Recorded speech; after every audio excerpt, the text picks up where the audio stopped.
Before you go on, when you said there were no viable applications or candidates, what was the reason for that?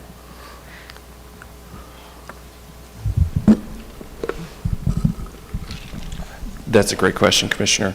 We have been working with DIR, the Department of Information Resources, on this. They gave us a list of 20 possible vendors they would like us to send this solicitation to after they had approved it beforehand. We did that, and we also sent to, sometimes they have subcontractors that they work with, so we submitted to all their subcontractors as well. We only received one bid, and in many respects, it just was not viable. The price, the terms, what we would actually get, it kind of sent us back to the drawing board. Okay, thanks. All right, the final thing I have is an update on the TCOLE's contract. So negotiations are currently underway. We've sent the contract to PCI. PCI made revisions, sent it back to us. We are in the final markups of our review process, and we'll be getting it back to PCI. I don't anticipate a lot more back and forth, but I don't have a transition date yet, unfortunately. As soon as we do have a transition date, we will be sending out a mass email letting everybody know. I promise. Meanwhile, we've been preparing our customer service for receiving an increase in phone calls, and we're ready.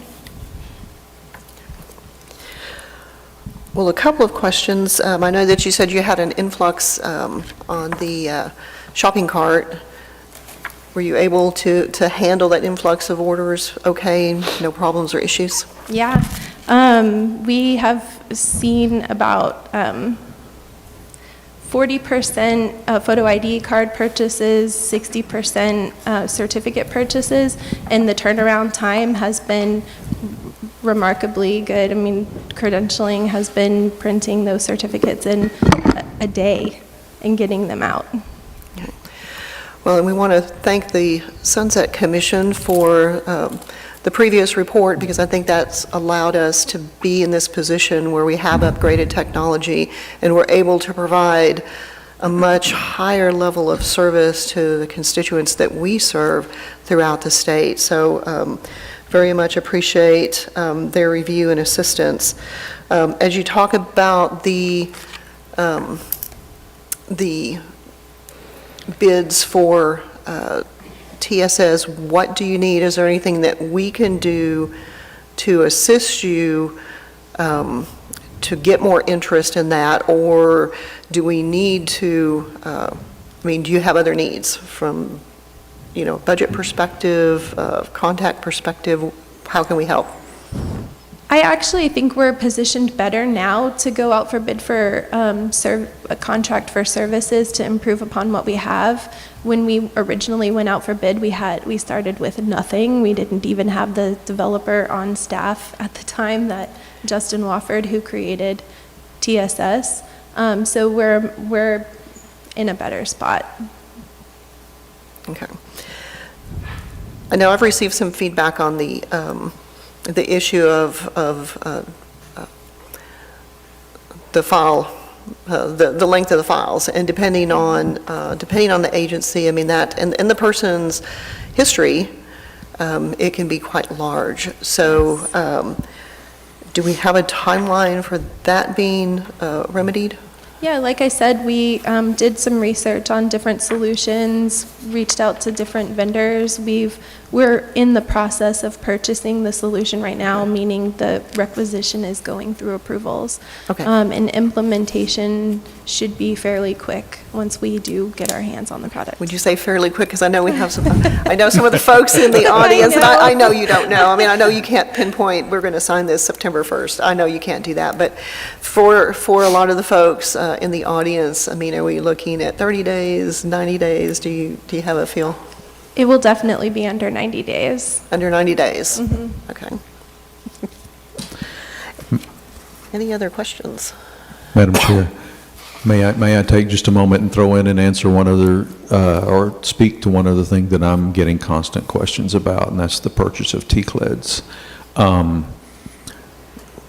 I know there are a lot of agencies around the state that are frustrated with how long this process has taken because they're having to continue to pay, and we're telling them once we have ownership, you will get it for free, and they're kind of caught in the middle of that, and I hate that. But purchasing in Texas is a very cumbersome process, we've found out, and we are in the stages now where the contract has on our end was approved. I've even signed the purchase order. PCI's attorneys wanted some things changed and sent it back. Some of the stuff can't be changed because of state law. It is going back to them.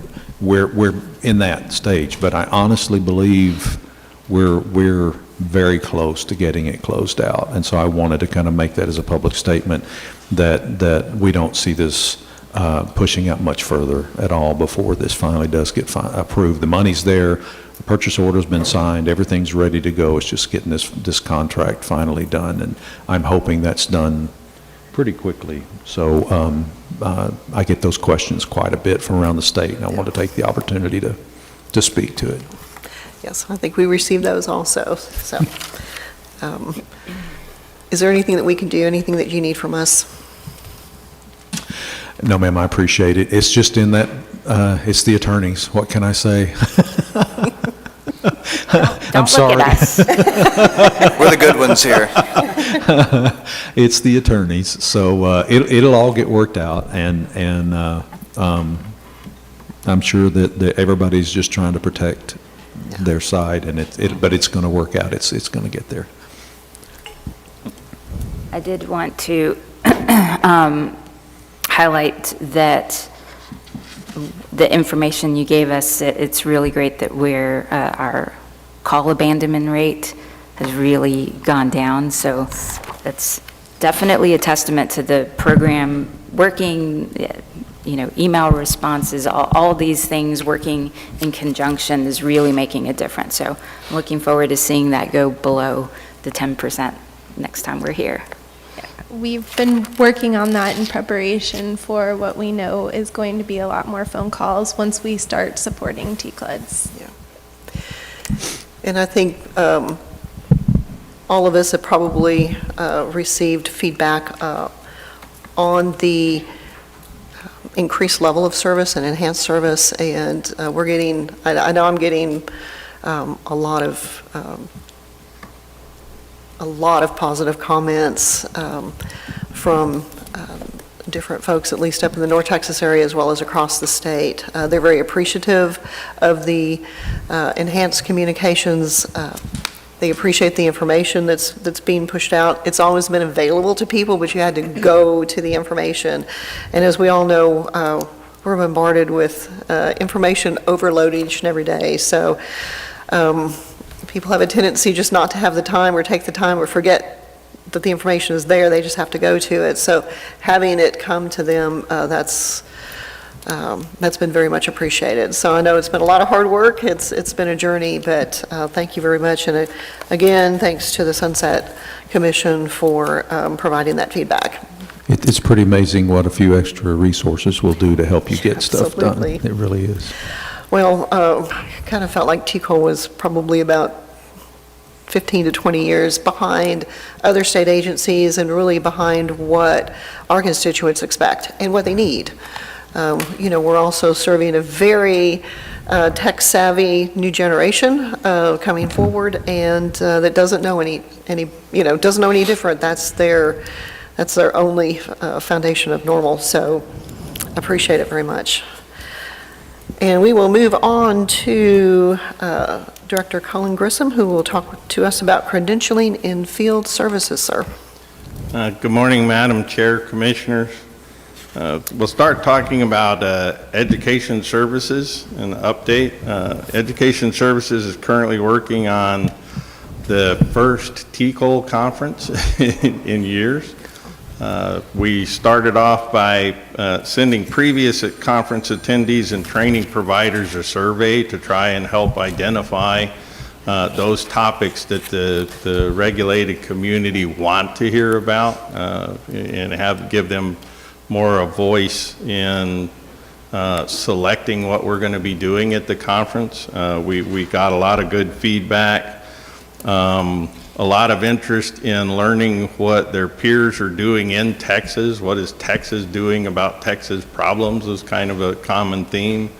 Mental health, fitness and wellness, and train the trainer type topics, instructor topics were prevalent in terms of our returns.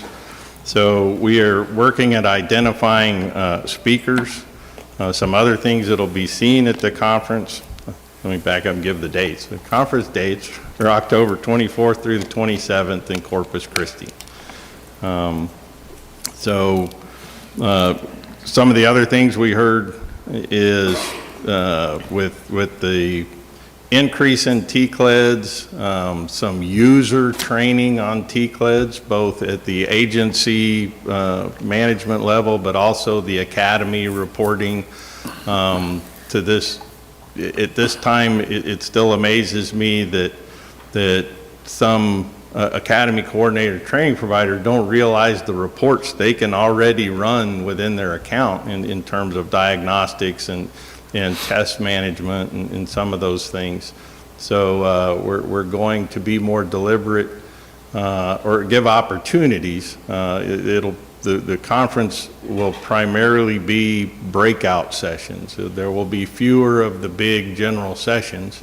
I would remind the regulated community and those listening abroad that we will have a commission meeting during the conference. So those who may not be able to make it to these meetings normally, but do come to the conference, will have an opportunity to sit in on a live commission meeting, and certainly would have the same opportunity for public speaking should they choose to address the commission. So that's being put into the conference event. Well, I'm going to expand upon that for just a moment. I think, as many of you know, those of you that attend regularly, we made the decision as a commission to move from quarterly meetings to 6 meetings this year because of, the amount of work that we had coming off of a legislative session, coming out of Sunset Commission review and such. But one of the things that we very consciously and strategically made the decision to do was to have a commission meeting at the conference so that we could better connect with hopefully another record-setting group of 1,000 plus constituents that we serve and regulate. So excited about that. I do have a question for you. Is Caruth Institute on your agenda for the conference? And if not, I do not have a good answer for you, but I know somebody. We will connect you. We will connect you to, because I think that would be a great. Yes, the answer is yes. Yeah. I had to look back at Rachel. Excellent. Rachel's ramrodding the sessions, and so I got the thumbs up from the back. I'm sorry, I didn't mean to interrupt you. Any other questions from commissioners concerning the conference? Education Services has also been working on the Cardiac Emergency Communications course in response to legislation requiring telecommunicators to be better versed at CPR. That course was course number 786. Gets its number from the bill, was finalized and published on March 2nd. American Heart or Red Cross CPR certification is a required prerequisite, or could be coupled with the course. You could do them both in one event, but both need to be reported. For compliance, a telecommunicator will have to have reported every 2 years CPR course number 3845 and cardiac emergency communications course number 786. to be in license or continuing education compliance. At this time, education service staff are working on developing an online version of the cardiac emergency communications course. Our target date right now is July for that to go live. And we have every intent of hitting that target so we can minimize some of the costs occurred in the field. Regional training providers, agencies can do the training internally. It can certainly be done face-to-face. There's not a requirement to use our online version. There are people out there already spinning up and doing the training.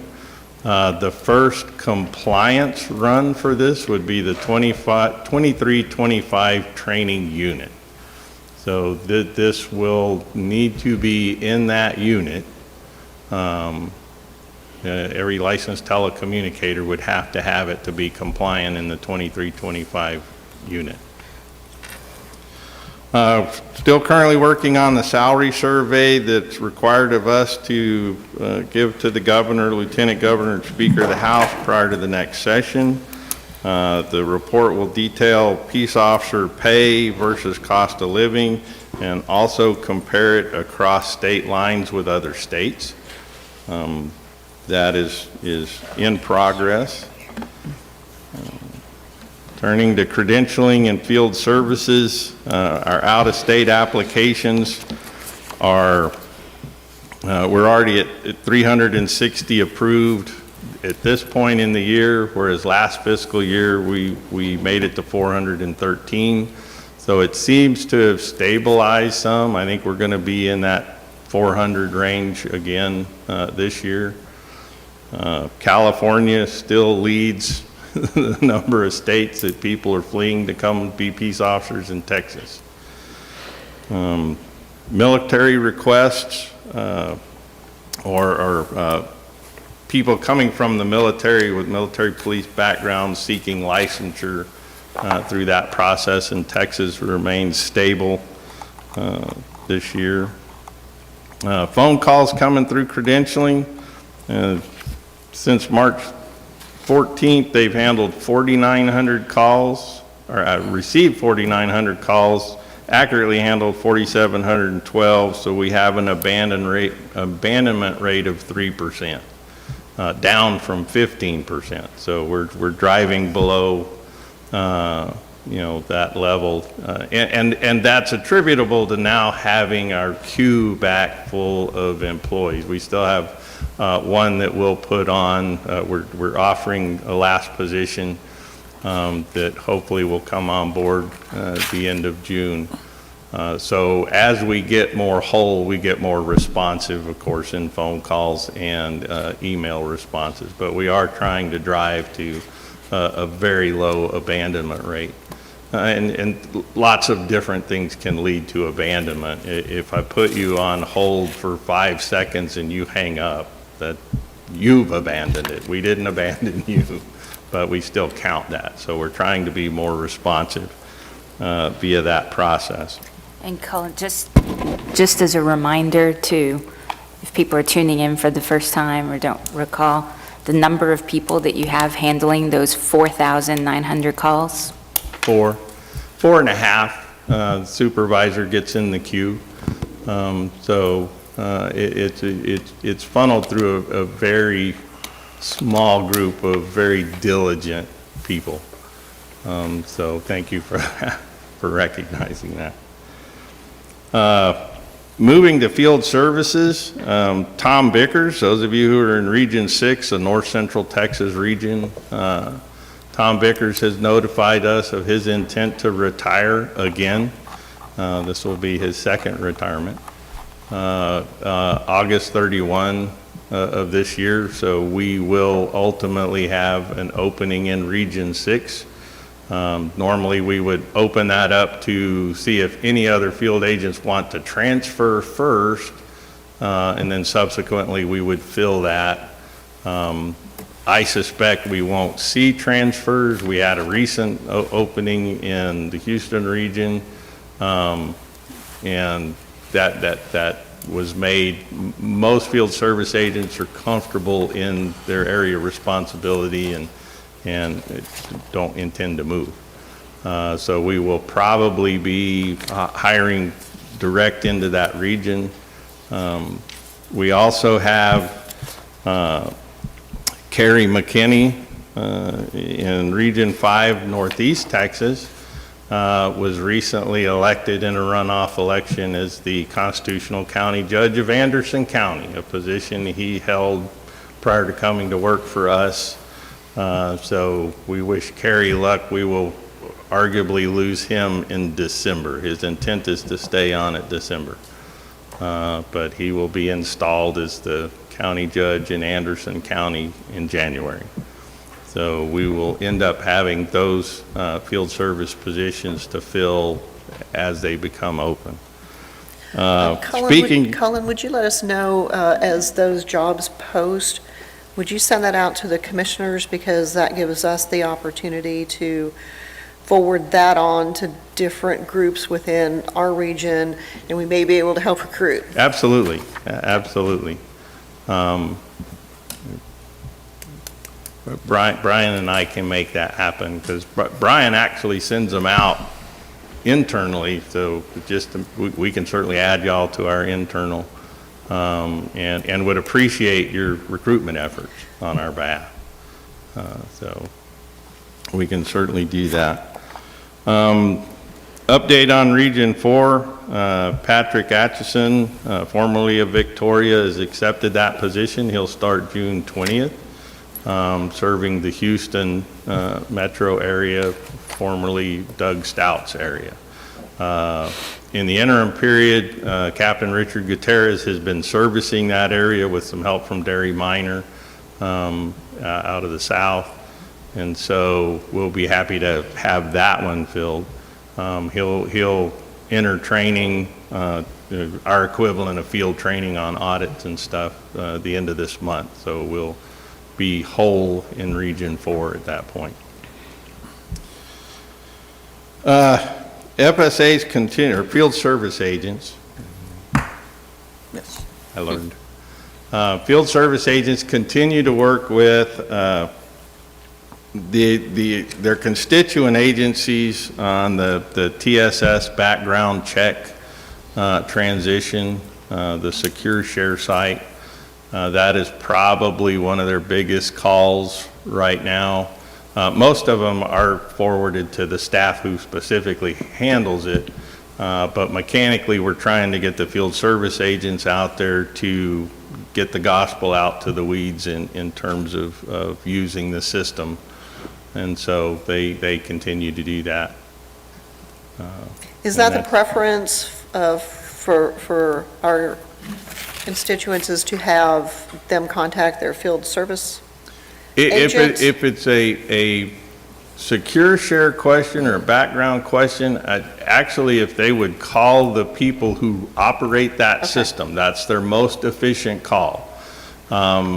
We've got a lot of people, arguably it's a good thing that they're whistle trained to pick up the phone and call their field service agent because they've developed that relationship. So so we're trying to be a good resource when that happens, but ideally if you're calling about that system, we've got two professionals that's what they do.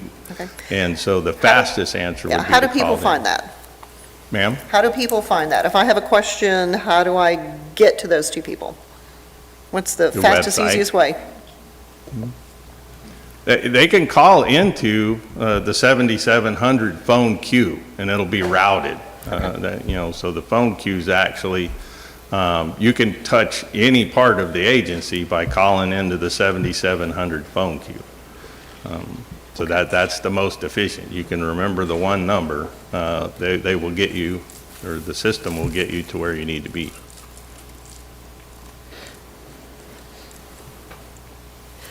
And that's all I have, unless you have any questions of Any me. questions?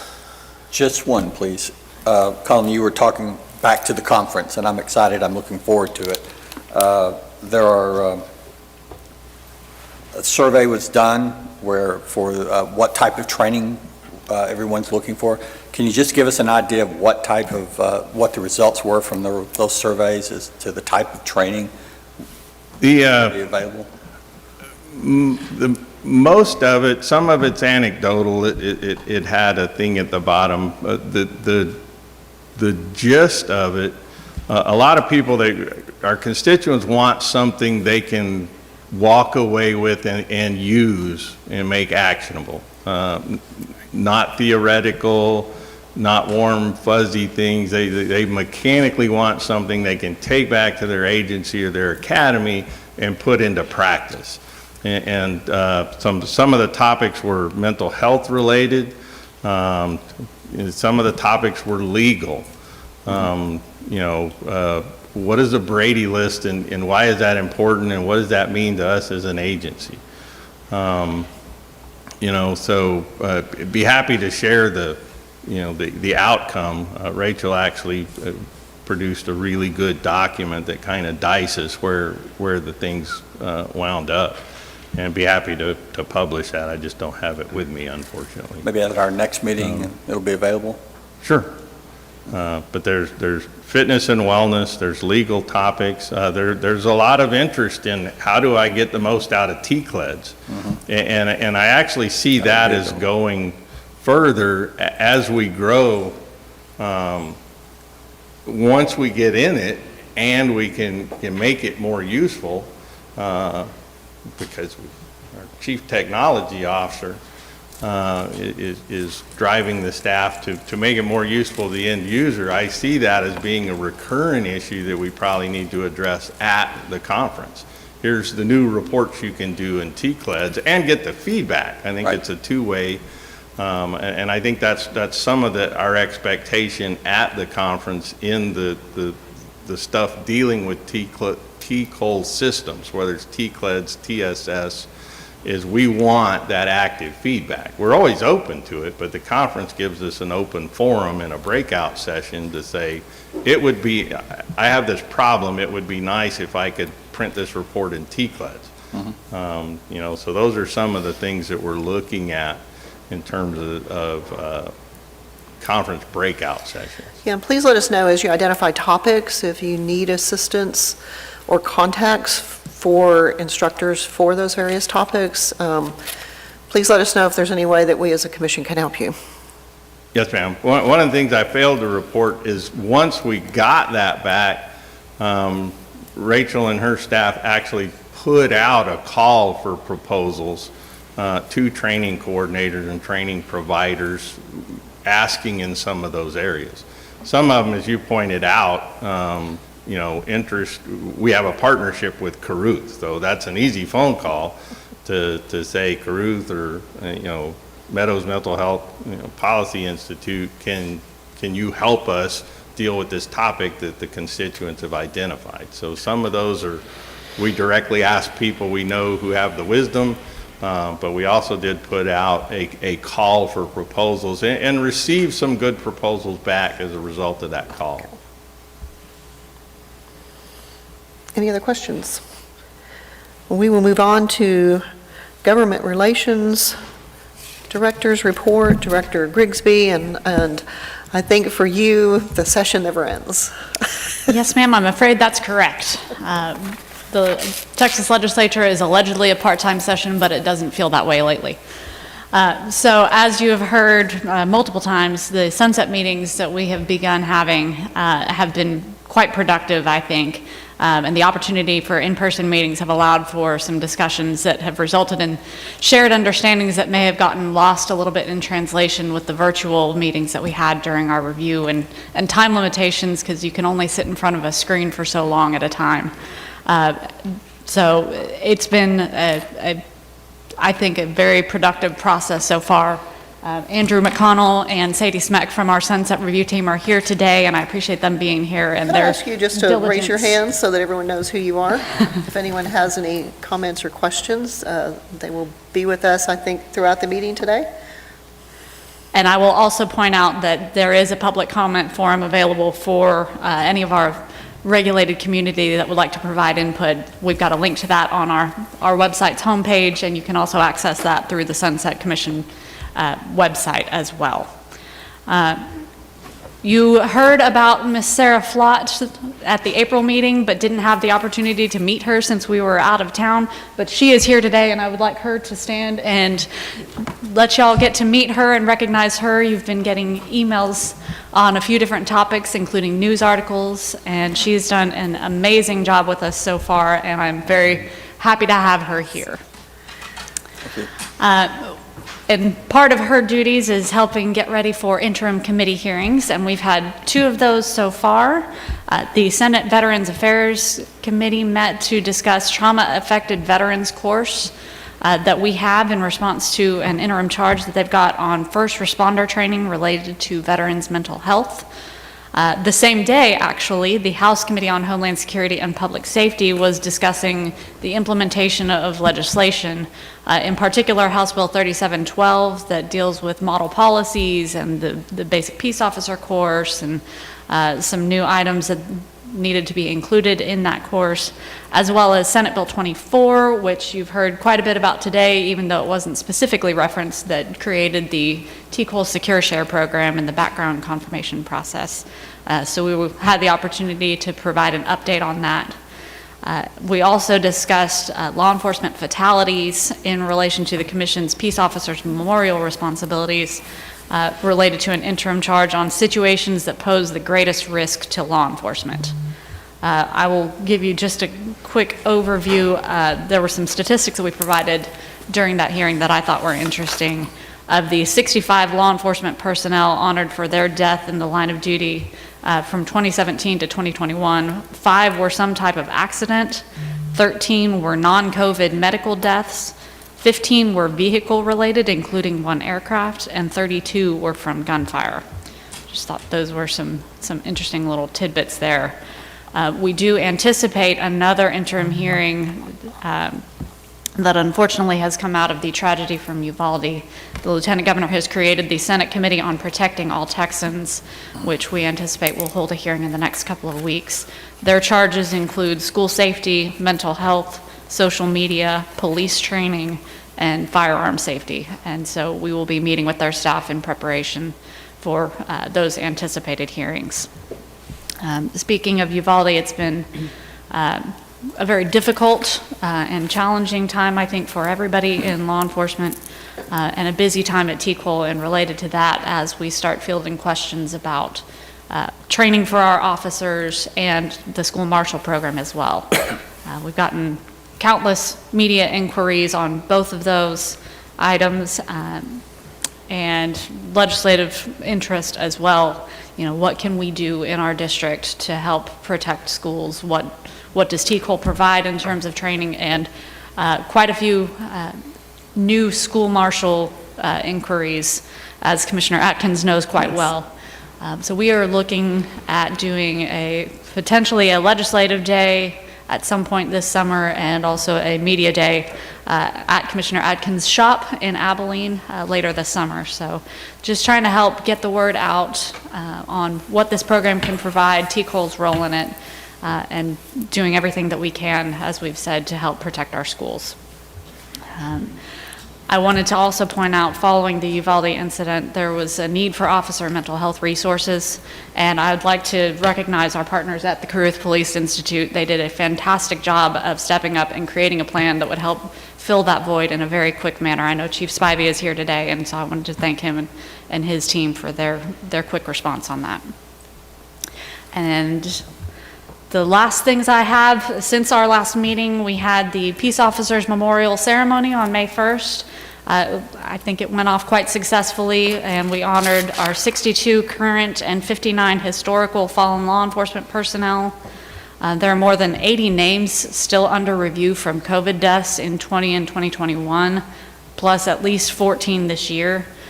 So, you know, the ceremony next year, as those begin being processed, we will continue to recognize those deaths. But the other event that we have coming up is tomorrow. For anybody who's not aware, the 2022 Achievement Awards ceremony for our Law Enforcement Achievement Awards will be at the Capitol in the House of Representatives chamber at 10 a.m. tomorrow.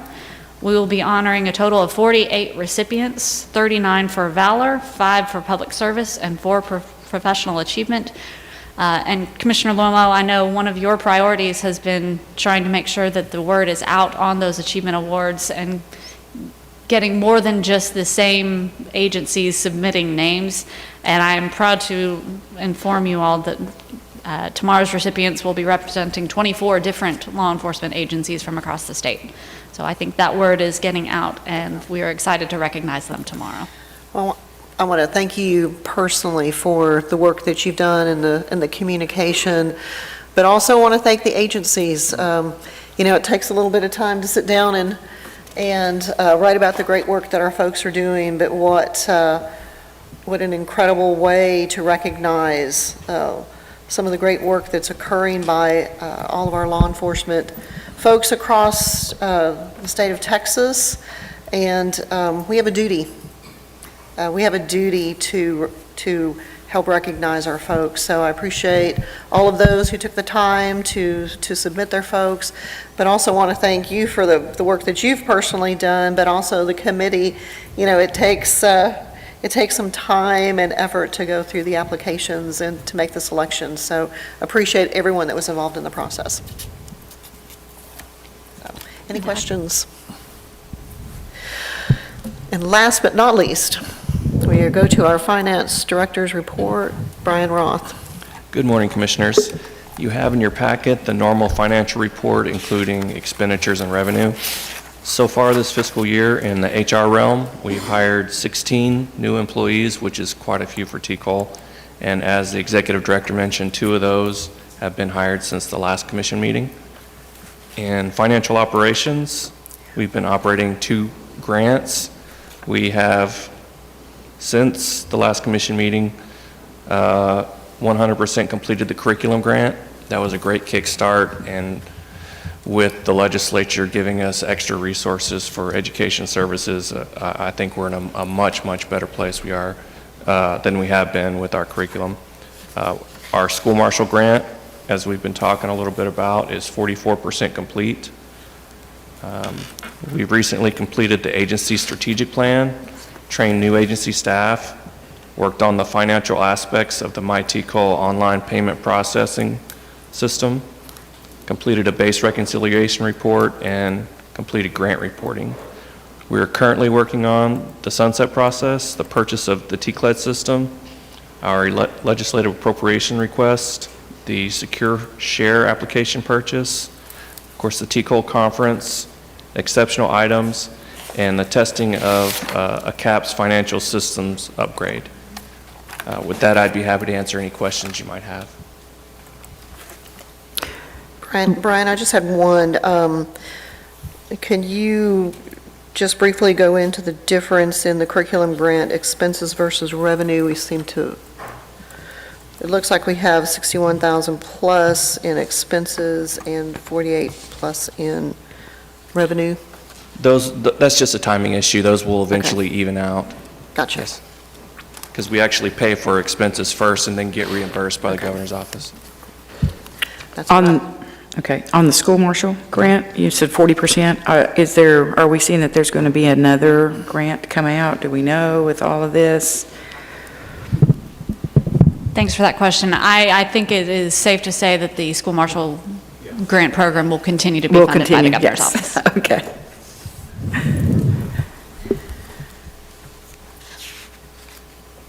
Any other questions for Director Roth?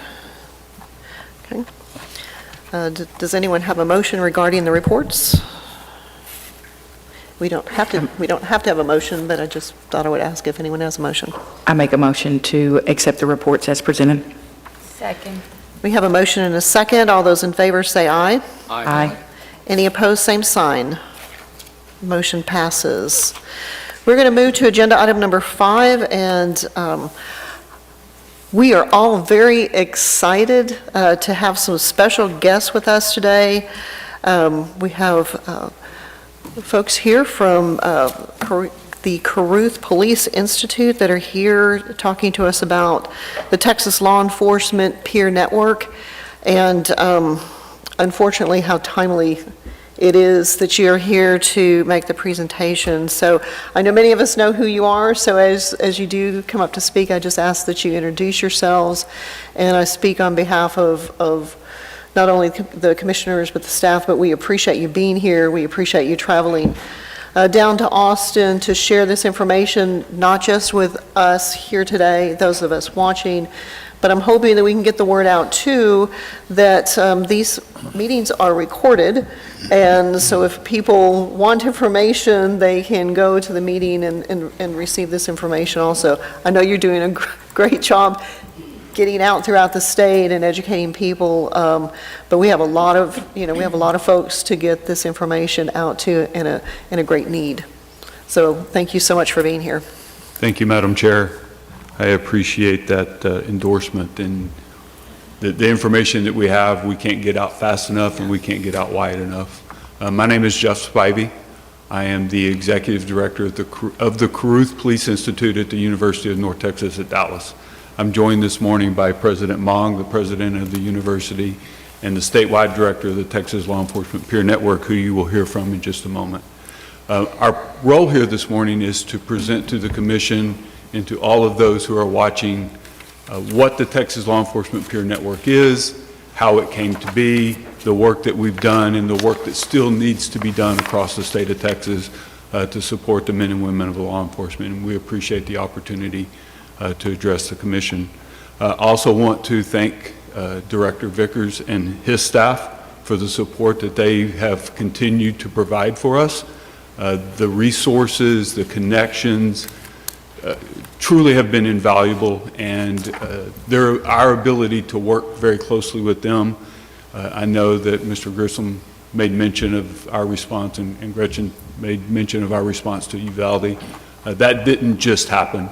It was because of the relationship that we had with the TCOLE and our ability to make those connections during that tragic event and ongoing as we continue to deliver services that will be needed not just today, not just next week, but for, unfortunately, years to come as we address that tragedy. So thank you.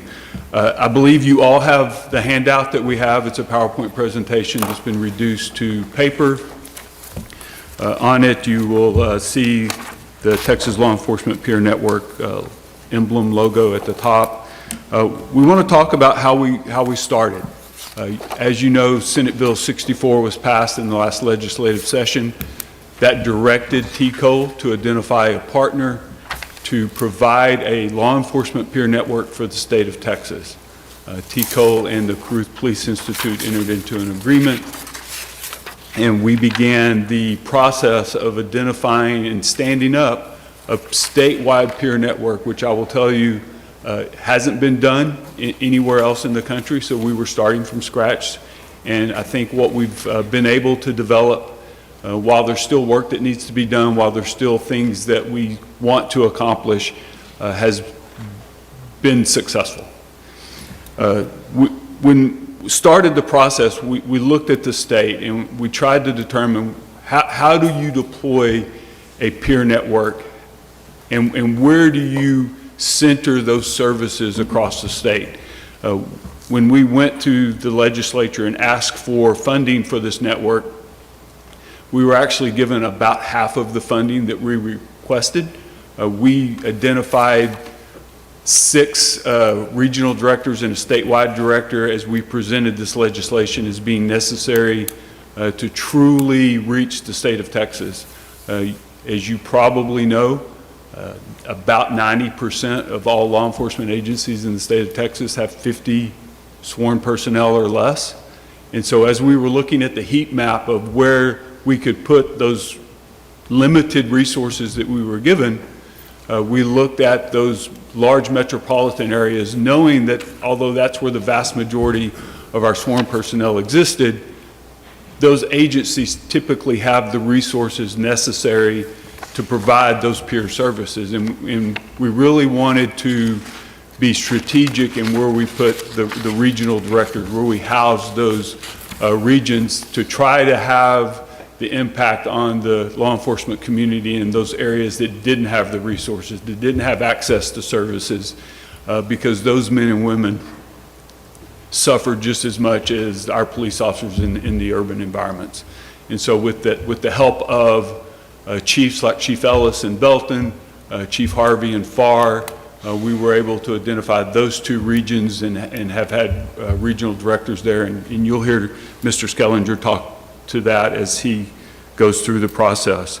We then began looking at the policy development. What is it that we need to do from a policy standpoint, from a curriculum standpoint, to provide the training that we need for our peers, to provide the support that we need, the policy direction that they need, so that as we provide services across the state of Texas, because we're not all officed together in one central location, we wanted to make sure that our regional directors had the autonomy to still work within their regions, because each of our regions are very different, and yet still work under the same umbrella of policies and all be on the same page so that we could present a united front as we rolled this out. So we looked at the research that was out there. We reviewed other peer programs from across the state and across the country, programs like Dallas, Austin, the Los Angeles County Sheriff's Department, LA, New York, Chicago, those large agencies that have had large peer programs for a number of years, just to look at what best practices are, what could we glean from those programs, and what did we need to change to be Texas different. And so we developed the program, we developed the policies and the curriculum, we designed the positions, the regional director positions, we hired those individuals to serve as the regional directors. We hired our state director, who began overseeing our regional directors, and then we wanted to ensure that our law enforcement community had a way to access the network. And we developed through that, and with the help of the university, an email address, a phone line that if you call gives you a phone tree that will direct you to a regional director, the state director, or myself if you need assistance, and then a website that details the information that we want out there about the network.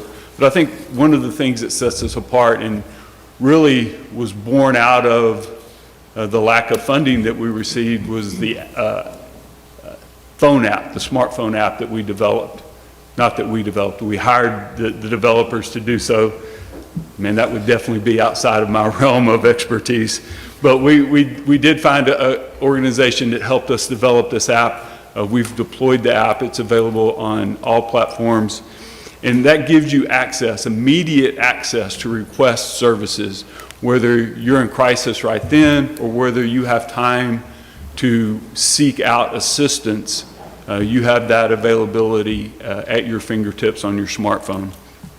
TCOLE, again, was a great partner in that. We wanted to ensure that, number one, there was a level of anonymity for our peace officers across the state.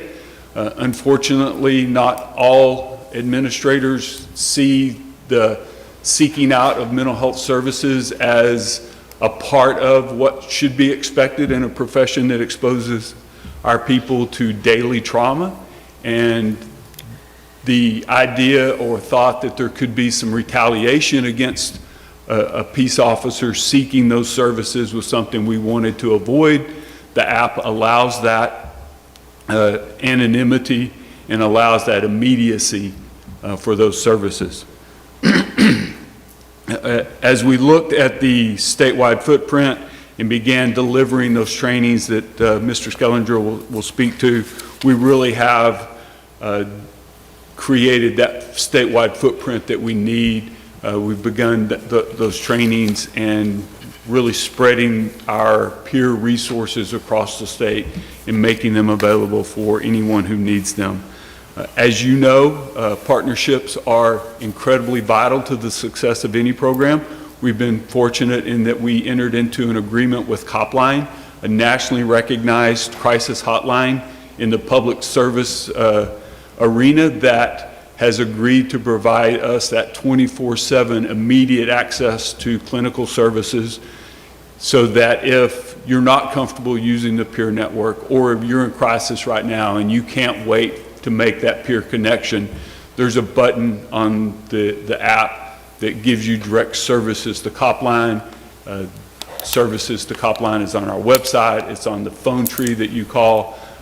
Texas, unfortunately, is the largest utilizer of Copline services. They track where those calls come from. And in working with them, we found that more calls come from the state of Texas into Copline than any other state in the country. So it was a natural partnership.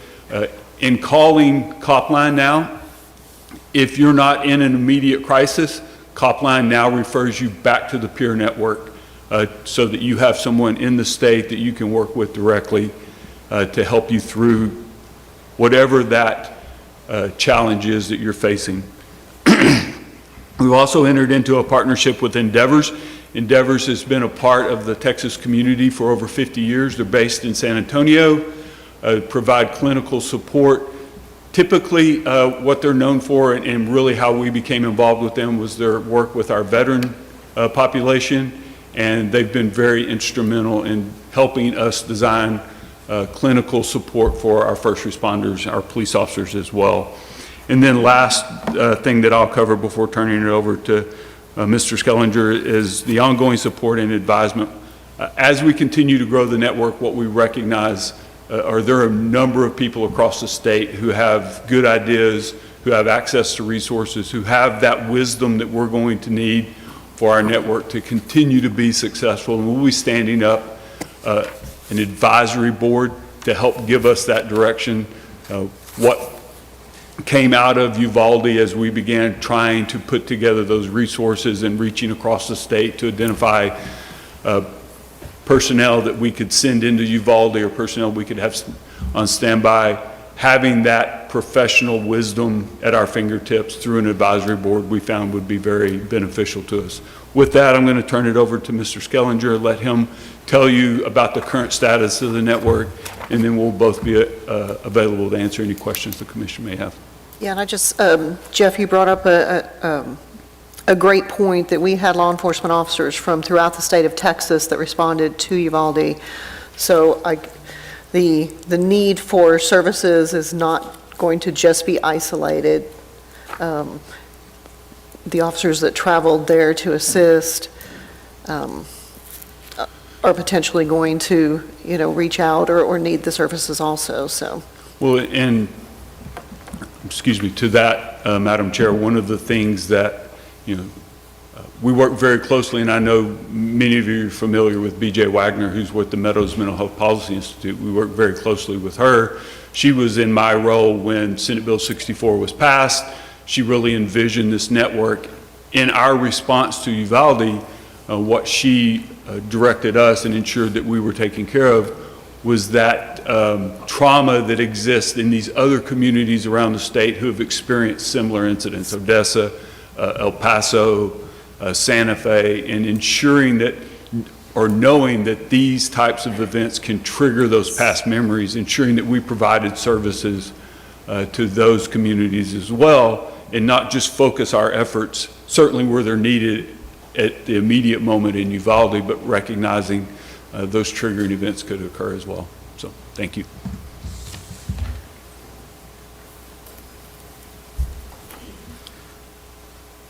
Ladies and gentlemen, good morning.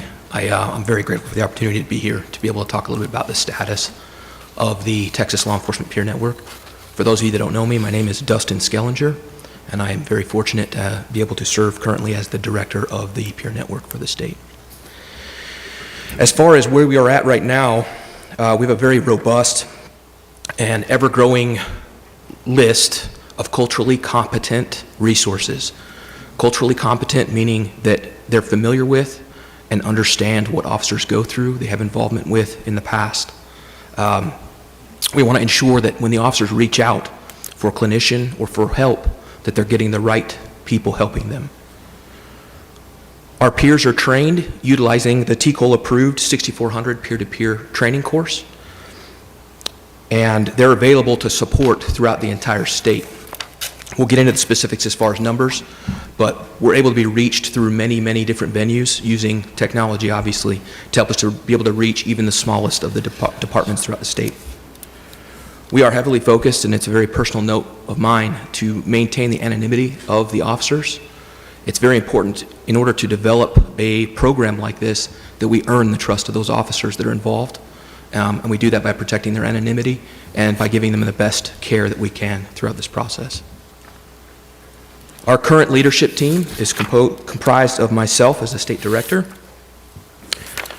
In our central regions, we have Houston Johnson. In our southern regions, we have Michael Mata. And currently, the Eastern Regional Director position is vacant. We're in the process of hiring someone for that position. We have 113 peers that are already trained and serving in the peer support role. That number goes up weekly. It will go up this week. With every training class, we are able to add more. We're teaching on average of 1 to 2 classes a week. It comes out to about 6 classes a month. And those classes range in size from 10 to roughly 40 is what we've managed so far. Up to now, we've made 15 connections. And a connection is simply when an officer in the state anonymously reaches out to ask for help. We don't gather any of their information. We simply acknowledge that a connection was made requesting peer assistance. 15 may not seem like a big number, but if even one of those results in a life saved, then every bit of it is worth it.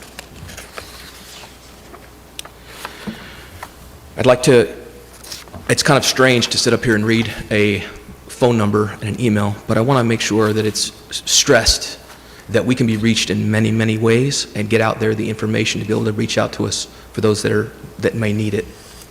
Our phone number, again, is an informational line. It'll give you the option to hit a button to connect to different parts of the organization. That phone number is area code 972-338-1314, and it is live 24/7. Our organization email address is tlepn@untdallas.edu, and we can be found on Facebook by looking up the Texas Law Enforcement Peer Network. Finally, the application that's been mentioned prior to is called Green Light Balance, and it's available in both Google and Apple stores.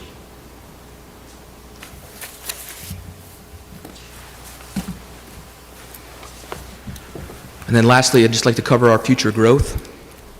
As mentioned prior to, we're in the process of developing the Peer Network Advisory Group, hiring a Eastern Regional Director, and then also we're working to create instructor trainers throughout the state to help multiply the amount of classes we're able to give and continue to add depth to the amount of peers that are available in the state to offer that care for those officers. And then we also have resources that are coming in almost daily that we are screening for cultural competency and adding them as resources for those officers as quickly as we can to continue to give them as many options as possible for clinical help. That being said, that's the conclusion as far as our status brief. Do you have any questions? As far as somebody wanting to be a resource, take the training peer-to-peer, do they just call the number that you gave out? I've had several officers in my region say, hey, I would like to be a part of this. So I wanted to know, how do they get, as far as not needing the help, but actually be a peer? The easiest way is to reach out to the email address that I listed. Okay.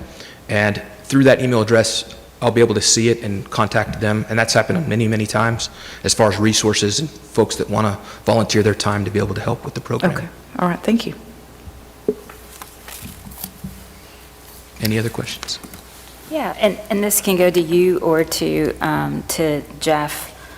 If you had the ability to have us do anything within our control to make this more successful, to reach more officers, to keep growing this, what would you ask of TCOLE?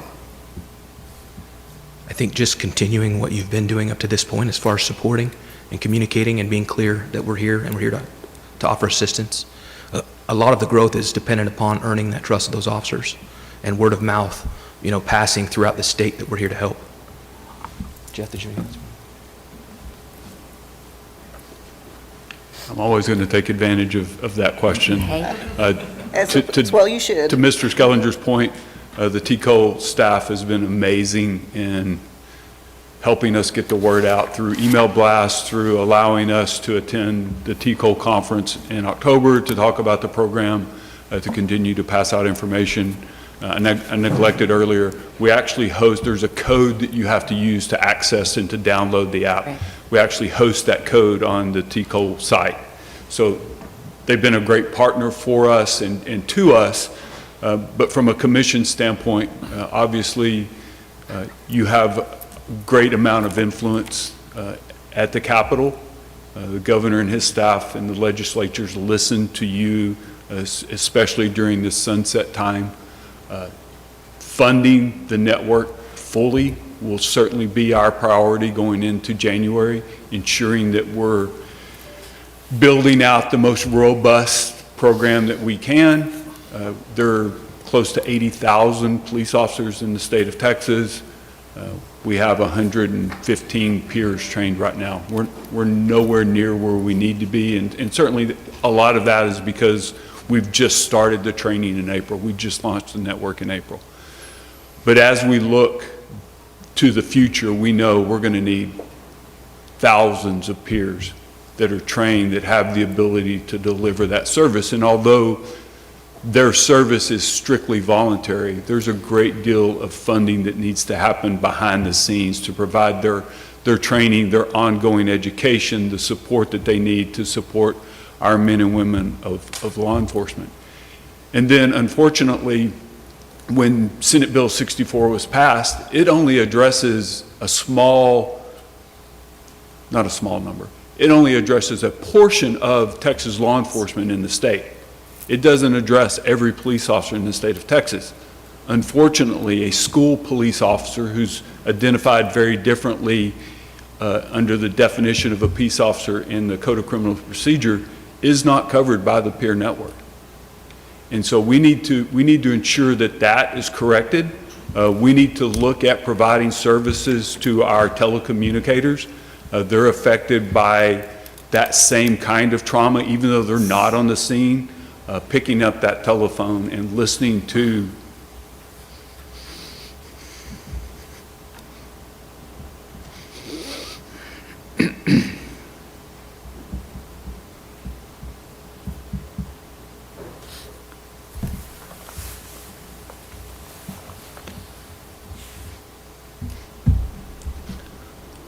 I apologize. It's very challenging. I'm a former prosecutor, and I wasn't there at the scene when things happened. But some of the cases that I was responsible for with child sex assaults or some of the aggravated felonies, I mean, I recognize how challenging it was. And now as a defense attorney, I do not take those kinds of cases because, you know, I'm happy someone else can do it, but I don't have to be the one to do it. And as officers, you don't really get the choice a lot of times, right? I mean, yes, you can ask to be in a certain division, but you have to deal with what comes at the time. And we certainly recognize that our telecommunicators are, at the very moment that things are going on, hearing in real time some pretty horrific things. Yes, ma'am, and thank you for that. Our detention staff, our correction officers are faced with those same types of challenges, and you bring up being a prosecutor. Our network, our regional directors have been reached out to by a number of DA offices around the state for that exact reason. Hey, we've heard about this resource. I have prosecutors in my office, or I have DA investigators in my office who need this help as well. And then I know certainly outside of your level of responsibility, but we also need to start considering our brothers and sisters on the fireside. Yes. Those men and women who are responding to those calls to deliver medical assistance as well. And as the state continues to look at mental health, and mental health continues to be a priority for the governor and the Texas House and Texas Senate, we have a real opportunity going into the next session to truly be Texas different and make a difference in the lives of our first responders. Well, I'm going to encourage you to go back and think more about what we can do, and I encourage you to reach out to any one of us, definitely the presiding officer, who I know you have close contact with, but please let us know. You live, down the road from me, so please reach out and let me know if there's anything I can do, because I'm sure as soon as you leave, you're going to think, oh, man, I should have told them while I had the microphone that they could do this. But I'm really happy that you all are going to be going to the conference. I mean, that's a chance to reach, it's about 10% of our law enforcement in the state of Texas at this one conference. So that's going to be huge. We want you prominently displayed and vocal because it's really important. So thank you for your work, and again, we're here. Thank you for your If support. I might, Chief, thank you. I'm astounded with you that school resource officers, school peace officers or ISD officers are not included in that. But thank you for recognizing the telecommunicators as well. I've always marveled at what they do, and my sister was a telecommunicator for many years, and you're right. They get that call, and sometimes they don't have at least if you're on the scene, you have others you're working with, and there's a way that adrenaline kind of works through. Telecommunicators don't have that. And I'll pledge you that TCOLE will, whatever we can do during the next session to help work with that, we're happy to do, to expand those services to other areas, the fire and the telecommunicators that deserve it as well. Thank you. So just to make it clear for me, I know we have a number that if we're on our My TCOLE account and we can do the app, so you're saying that as far as a dispatcher, corrections officer who also have that access to My TCOLE, they cannot access the services? If they have that number?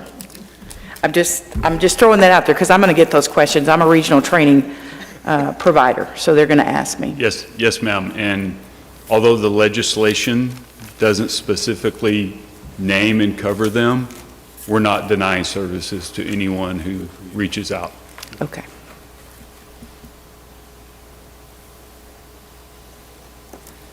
Gentlemen, do you have any?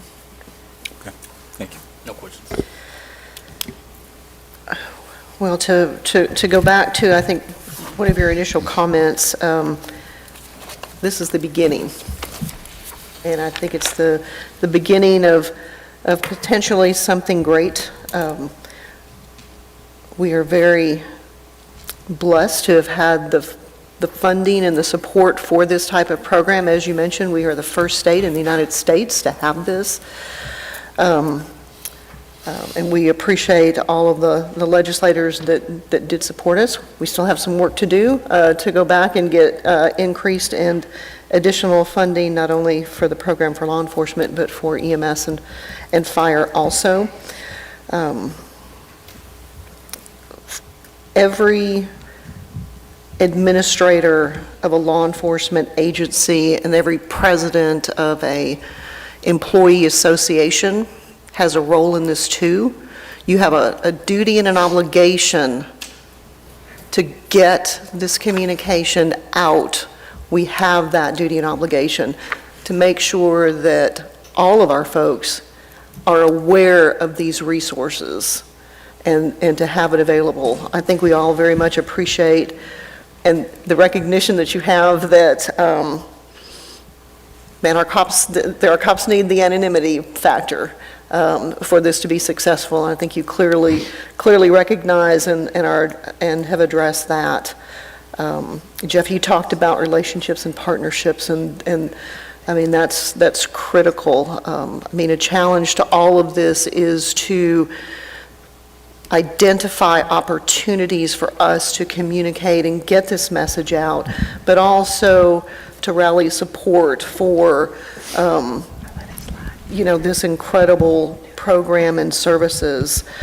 I have to tell you that, I think I speak for our staff and my fellow commissioners in this agency. We're proud to have the partnership and relationship that we do with you. We are so proud of the work that you're doing.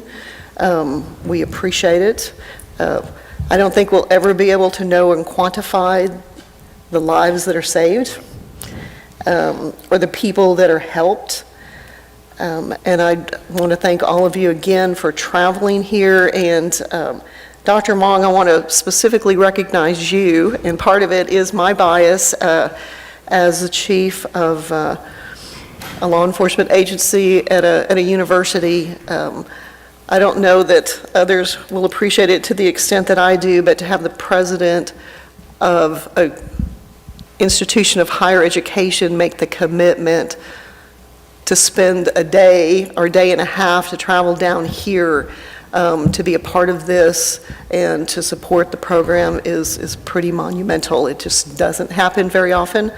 So to all of you, thank you, but sir, my deepest respects that, and thanks and gratitude that you made the trip down here. We appreciate it very, very much. So any other questions or comments? Do we need a break? Okay. Okay. Any Thank you. Okay, thank you. Thank you so much, folks. They are here. We're going to take a 10-minute break for a variety of reasons, but part of it is I want you to have access to these folks to make a connection, to ask any questions that you may have, and we will be back in about 10 minutes. Do you have a lighter? No.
Ladies and gentlemen, it's 11:22, and we are now back in session from break.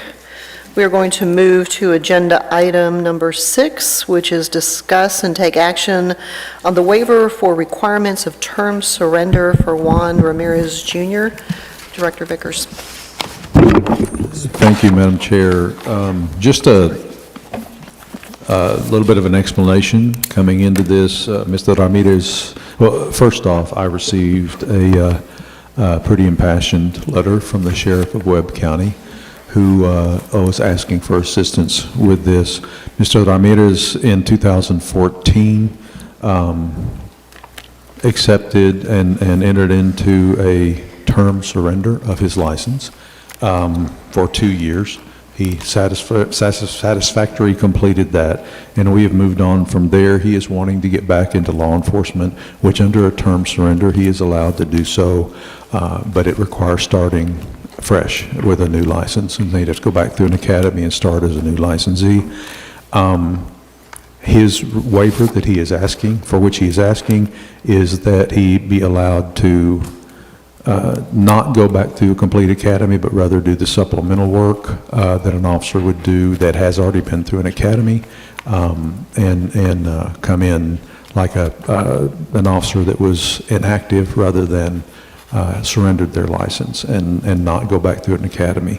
They requested that waiver of me. I explained to them that the rule, and I went back over the rule pretty clearly, says you start as a new licensee, but that kind of waiver would need to be at this level. If it was at all possible, it would need to be through the commissioners. So he is here today. My understanding, he has signed up, and he is here today to speak to you to that request for a waiver of the necessity of going back through a full academy to become licensed again. Okay. Is Mr. Ramirez here?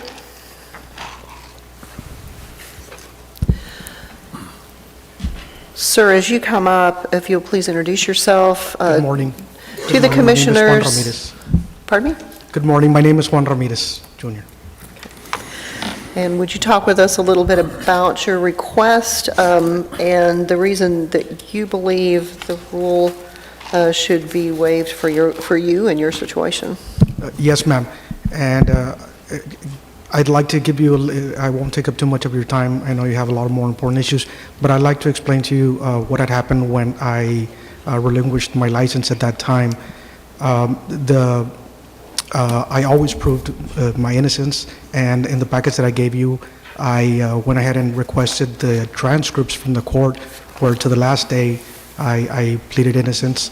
I did get a pre-trial, and the only 3 requirements on that pre-trial were to pay a fine, to voluntarily surrender my license for a period of 18 months, and to step down from my position at the Webb County Sheriff's Office. My attorney at that time told me that the 18 months, when the 18 months were going to be due, that my license would still be active during this time. As a peace officer, I know, and I can't state ignorance, I knew that those weren't the rules, but again, we pleaded with the DA's office, and they stated that that was going to be the agreement. My attorney at the time gave me a letter, which is also in the packet, stating that as an officer of the court, that's what he was told, and that's what he told me as well. So during all this time, I've tried to reactivate it and express my concerns. I've applied twice to TCOLE, and they've rejected my the reinstatement. So I've tried to reach out to all representatives, and I thank you, and I thank Director and Sheriff Martin Cuellar for helping me and guiding me in the direction to be able to express my concerns and my situation here before you. So I am requesting a waiver for the police academy because I've already successfully completed it. You know, kind of, I know it's in conjunction with what I'm asking, but I was just explaining on how I lost my license and why that happened. I did successfully complete the program. I did get a 90 on my test, which also has in the packet. I had extensive training when I was at the Webb County Sheriff's Office, and my request is that to help me continue my career. to continue to serve, especially in these hard times. I feel a call to arms, a call to continue to help and service my community and anybody I can. I'm a single father, sole custody of 2 young boys, and I see no other way for me to express and to raise them than by example of serving my community and serving those around me and fighting for what I believe was right back then and now. Director Vickerson, Yes, ma'am. any response or any other thoughts? I certainly understand Mr. Ramirez's position. When I was first asked about this, my reply and my response was a rejection of it simply based on the rule. The rule says you start over. There is always the concern of ripple effect from making those kinds of waivers and changes. However, I did feel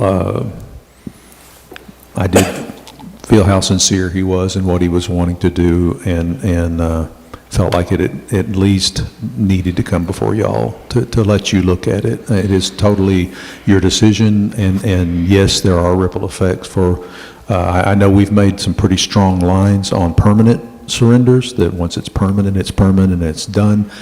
This is the first of these that I've seen, and there wasn't a precedent for it, for how y'all felt about it and how you would like these handled, and that's why I felt like it would need to come to you for your decision on this waiver.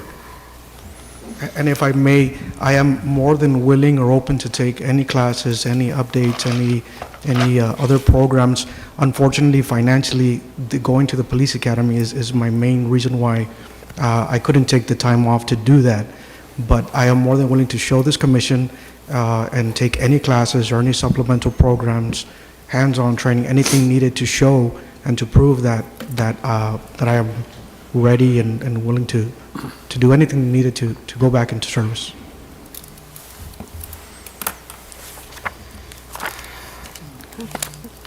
Questions?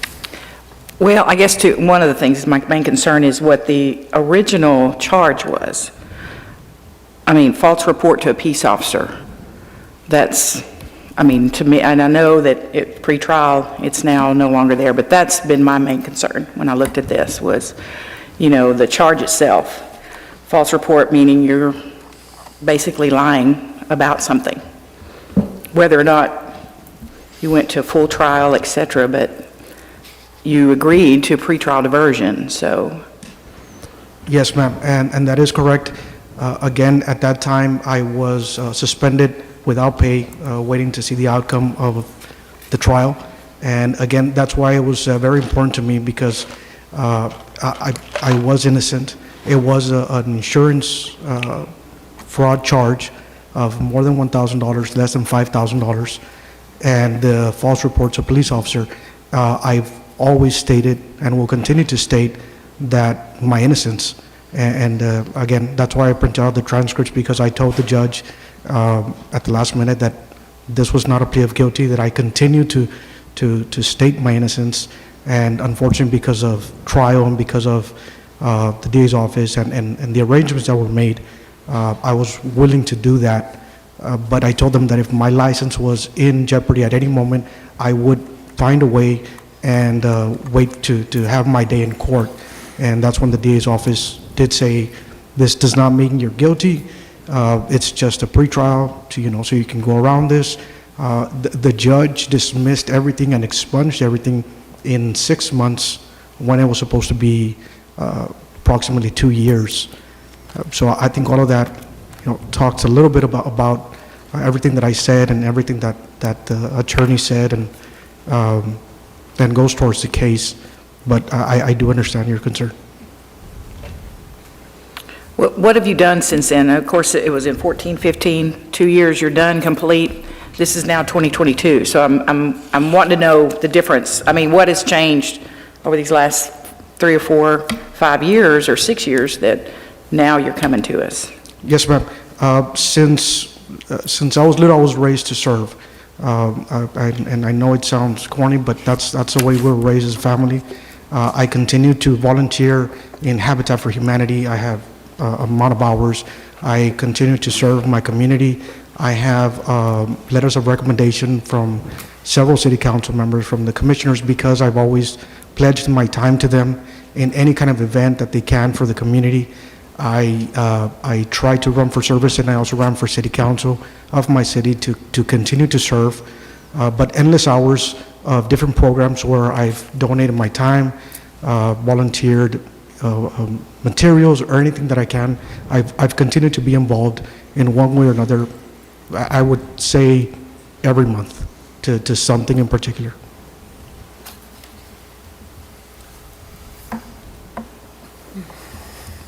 Okay, so the issue we're having here is he is eligible, Mr. Ramirez is eligible to become a Texas peace officer if he continues to take the required courses or goes to an academy. The issue isn't whether he's not going to be able to become a Texas peace officer again. That is correct. With the pretrial diversion and the subsequent expungement of the incident of the arrest, that nothing is on his record that would prevent him from becoming an officer.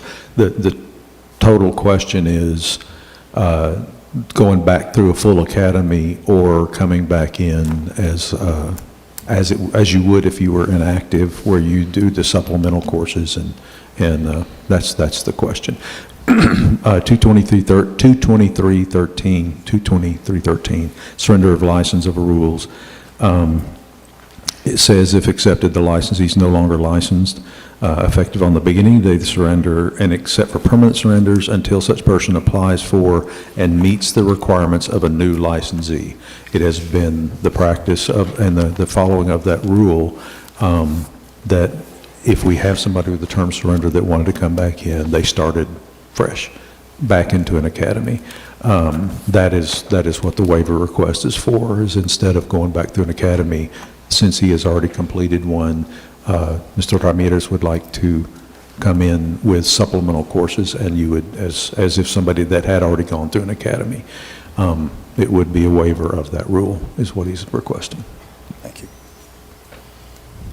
And Commissioners, the applicant has been eligible to go to an academy ever since the expiration of the term surrender, which has been roughly 4 or 5 years, since 2017. So has had the ability to go to an academy that entire time, assuming met all other basic requirements.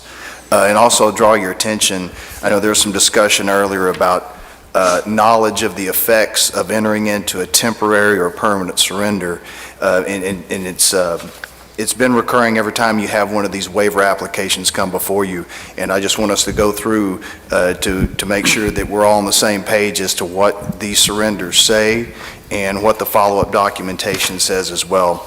If I could draw your attention, it's actually on a permanent surrender of license form. However, it does have a fixed term, and according to the rules, we will if there's a fixed term, we will treat it as a temporary surrender, which that obviously was in this case.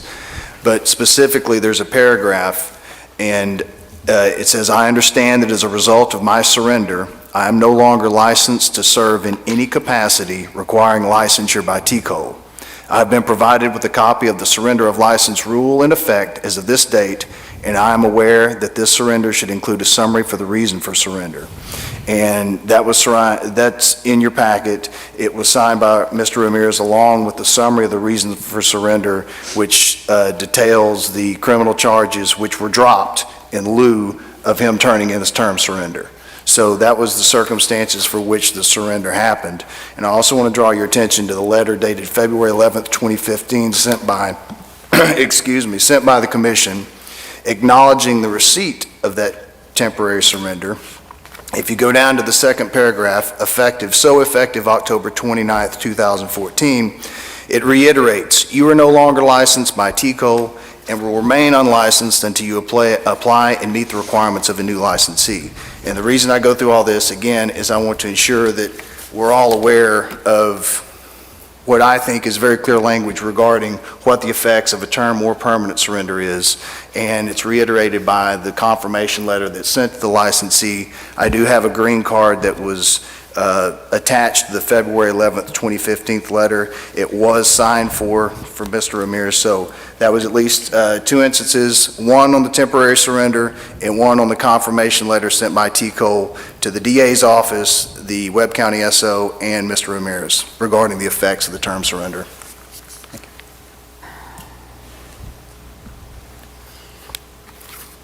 Any other questions?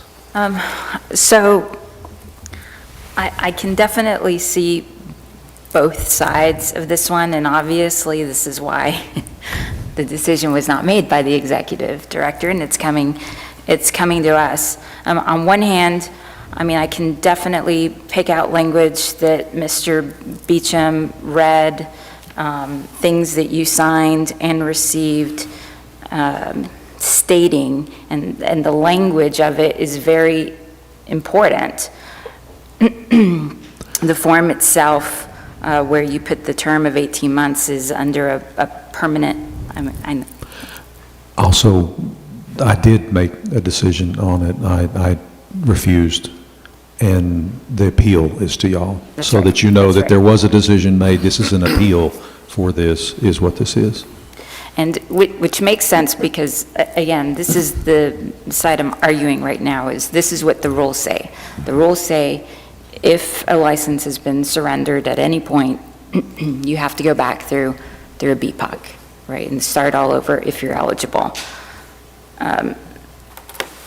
That being said, with the language that Mr. Beecham read, which is in clear language, that the letter that went out on February 11th, 2015, that was read out, that says you will remain unlicensed until you apply and meet the requirements of, the most important thing in that letter says, a new licensee, right? So I see that side. I can also see your perspective, and I appreciate your attorney submitting a letter saying, you know, it's kind of, he's like, I have some responsibility in this. So unfortunately for us, we didn't receive the bulk of these packets that you gave us until right now, this morning, and there is a lot of information in there, and normally we would have spent time with all of these kinds of materials in our packet ahead of time to really think through and look at all of these things, including, you know, the letters of support you have from councilmen and commissioners and all those things. So I am struggling a little bit to feel pressed to make a decision, just myself, having received a lot more information than what we had in our packet, which was just a handful of pages. But in what you submitted to us, like I said, reading kind of quickly through the letter your attorney submitted and kind of looking at how things were discussed, I can absolutely see how someone could think, well, this is just a temporary thing. I don't get my license for these 18 months, and then I can just come back and be reinstated.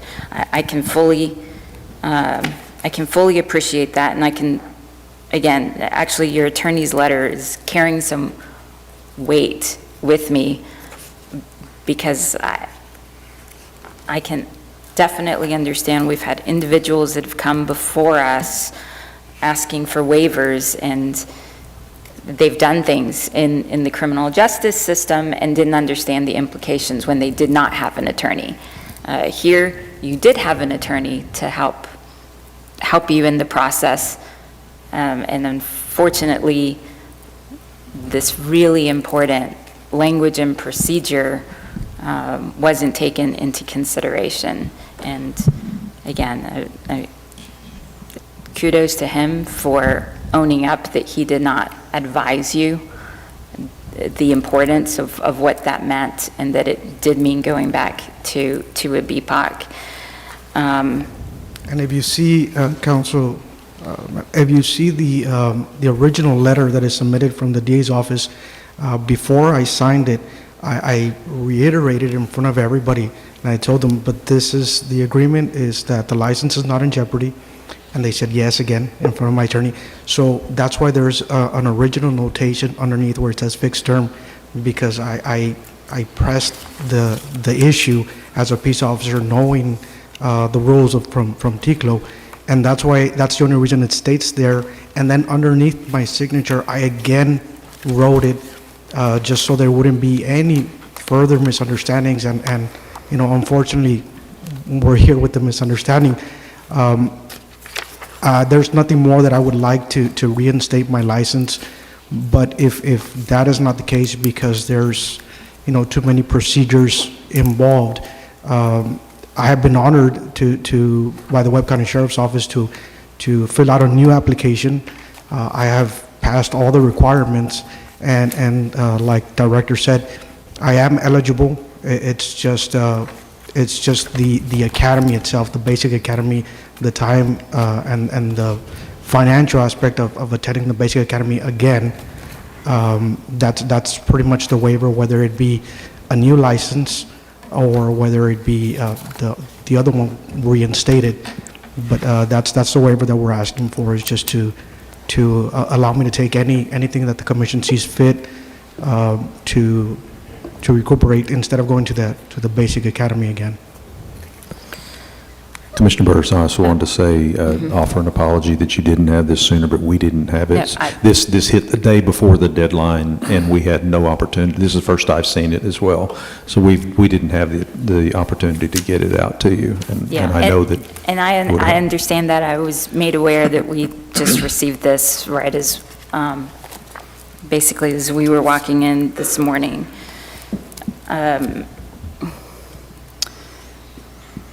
But there again, you did have the opportunity to hire an attorney who was versed in the implications of this, and you're afforded one, you know, and no one that necessarily you even have to hire. You could have gone out and consulted someone related to your license. It's a really important thing, and I would expect that someone who's concerned about getting their license back would go out and seek the advice of attorneys who do this, and clarify that beyond a criminal defense attorney or a prosecutor. They have no control over these things. They're not versed in them. And like I said earlier, when, you know, as a former prosecutor, if I said, oh, well, it's in 18 months, okay, that works for me. But I don't know how TCOLE works, and I don't know that language, and it's not, the burden is not on them to figure out what that language means and the implications for you as a result of that. I am concerned ultimately about issuing a waiver in a situation like this. What does it mean for future cases? If we're very clear about rules, including when waiver of those rules are applied, even that is in writing.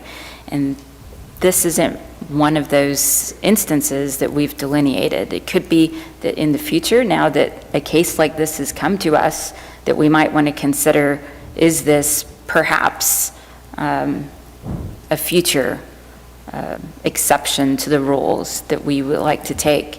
But as of today, that is not in our rules. Those are my thoughts, Commission.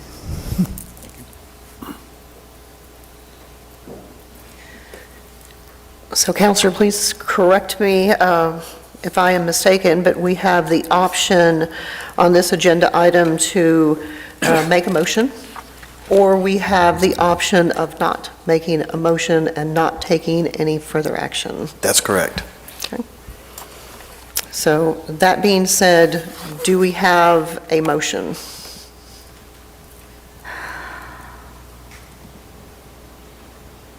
Now, a third option is, not to disrupt the thought patterns here in the process, is due to the fact this information was delivered untimely, frankly, and given the late date in which it was provided to you all, you could table it for further review and come back and for further discussion. Right. And you don't necessarily even have to do a motion for that. It's just a decision of whether or not to put it on the next agenda. Okay. But we do have the option of making a motion on that, is that correct? Sure. Okay, I would like to ask if that is the pleasure of this commission, then I would like a motion to defer it to the next meeting. Otherwise, there will be no action. So do we have a motion to defer? I'll make a motion to table or defer the item and place it on the next agenda, just so we have the opportunity to review everything that was brought forward before.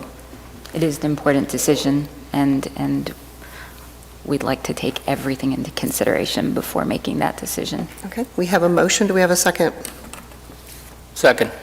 We have a motion and a second. All those in favor say aye. Aye. Aye. Any opposed, same sign. Aye. Aye.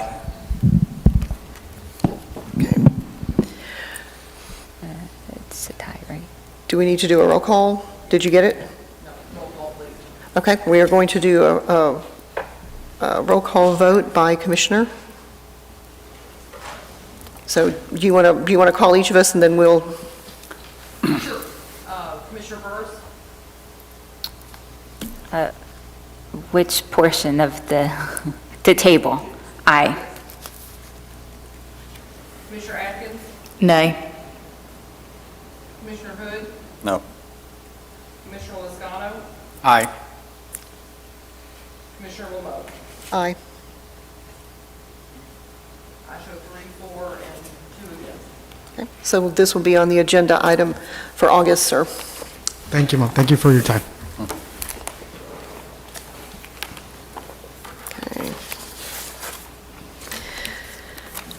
We will move to agenda item number 7, which is discussion of and taking action on proceedings for the revocation, suspension, and other disciplinary actions. And we have with us this morning, pleasure of seeing Mr. Raymond Winter from the Office of the Attorney General. So good morning, sir, and thank you for being with us.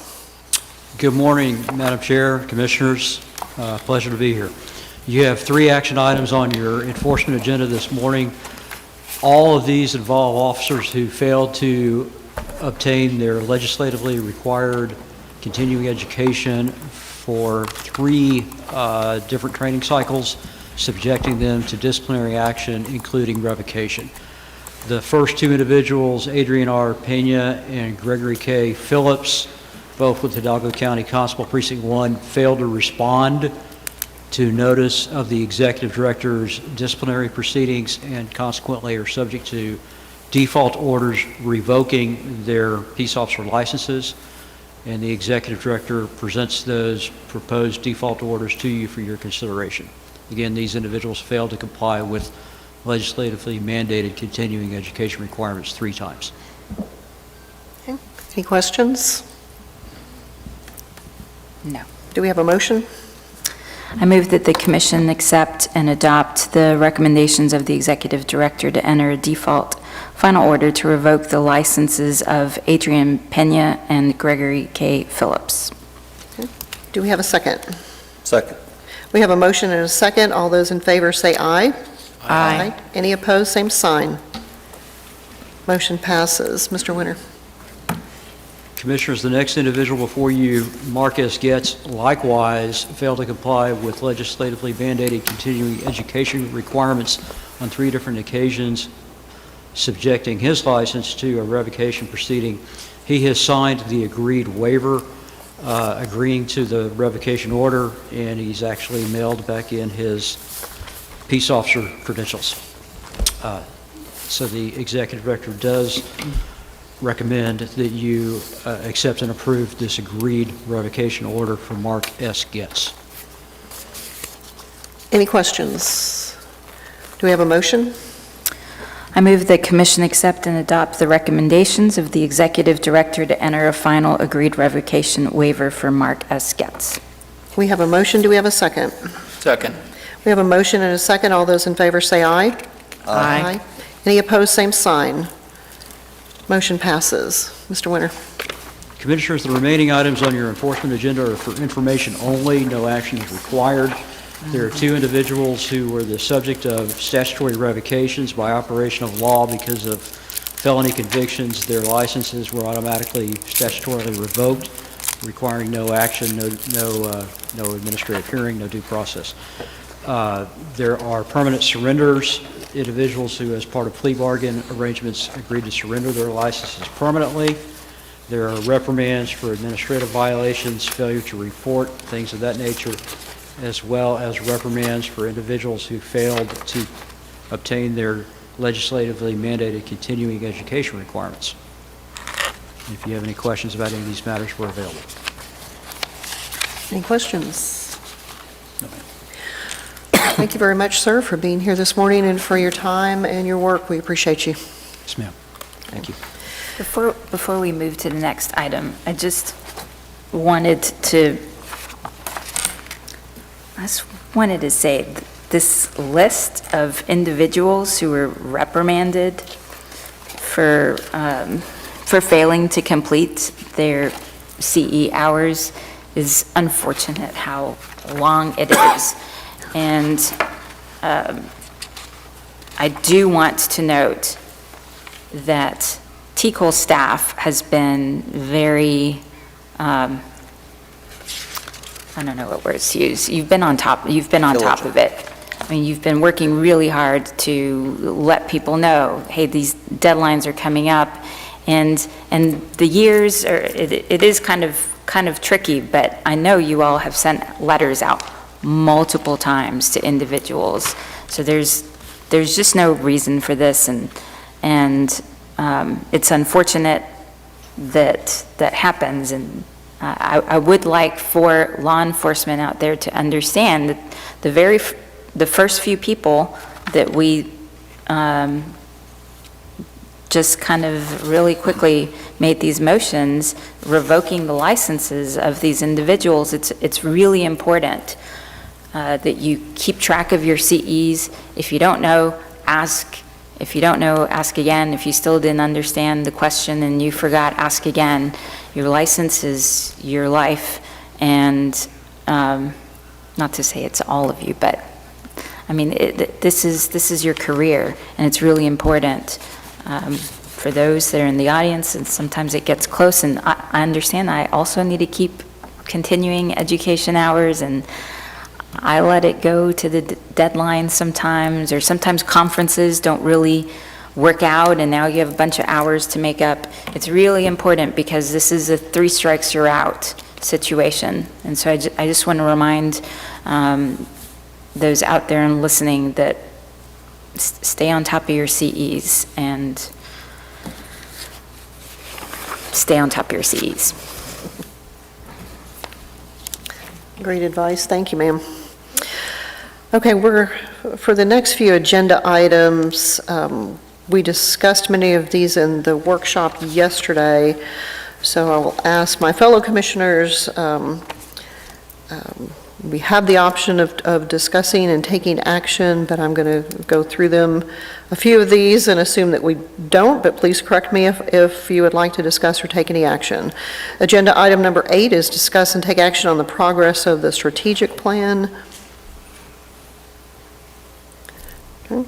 There'll be no action taken on that item. Item 9 is discuss and take action on the legislative items to include exceptional items and performance measures, data information provided by TCOLE staff, and updates from TCOLE division if necessary.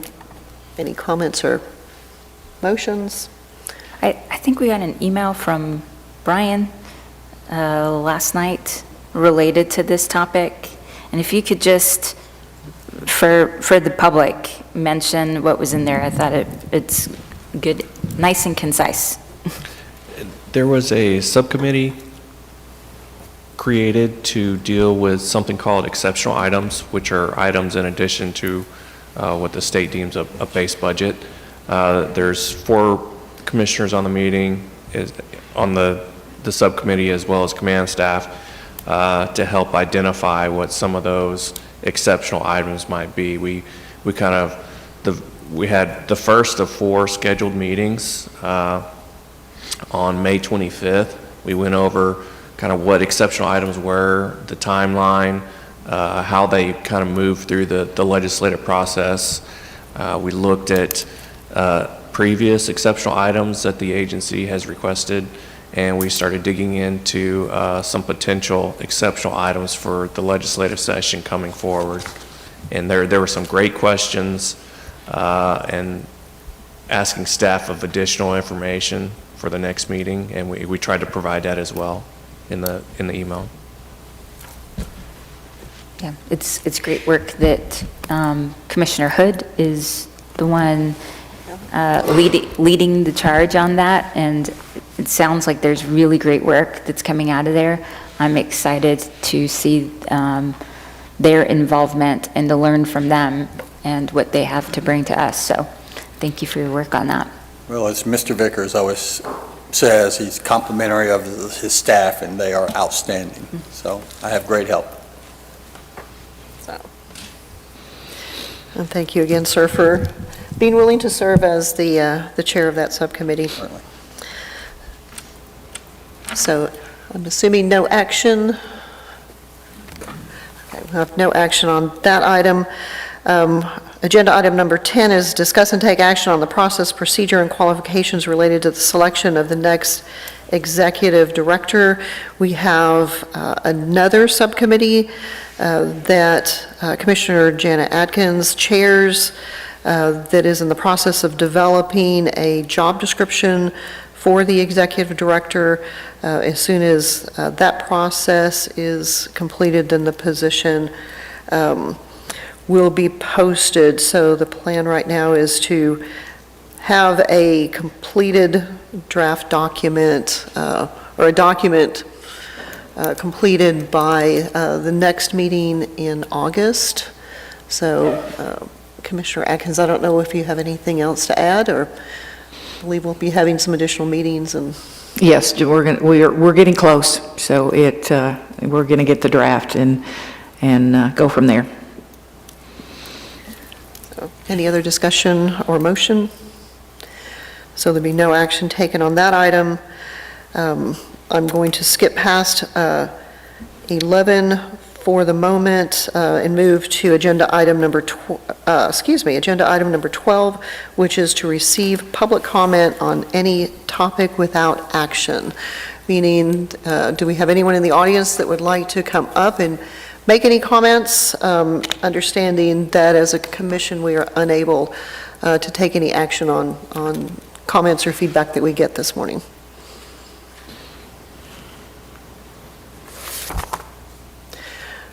We will reflect that no one has come forward with that.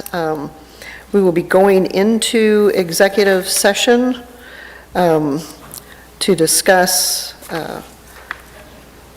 the interim executive director position.